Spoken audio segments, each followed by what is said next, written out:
benzodiazepines can mask trauma and phobia related physiological arousal.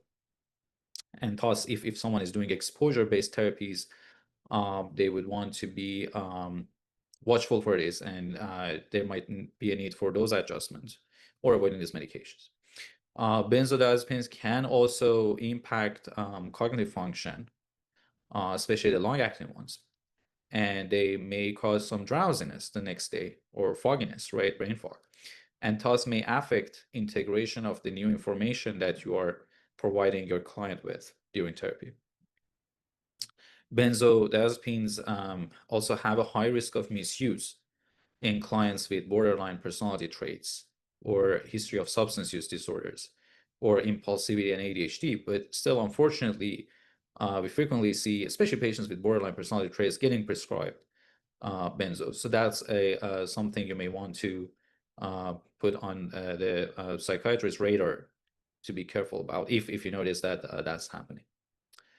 There are certain antidepressants and antipsychotics that may cause significant emotional numbness or blunting, whether immediately after starting that medication or titration. One of them that I've seen more frequently is the case with the Lexapro, that some people experience emotional numbness. And with antipsychotics, with the potent ones, that also can happen. So if that's an area that you're working actively in therapy, as I remember someone brought it up before, Daniel, I think, was that brought it up. So if that's an area that you're working with and you notice that the patient is your client is really blunted or their affect is constricted, that's something you may want to bring up with the psychiatrist provider. And on the last one, and there's a lot of discussion, and then we can talk a lot about ketamine.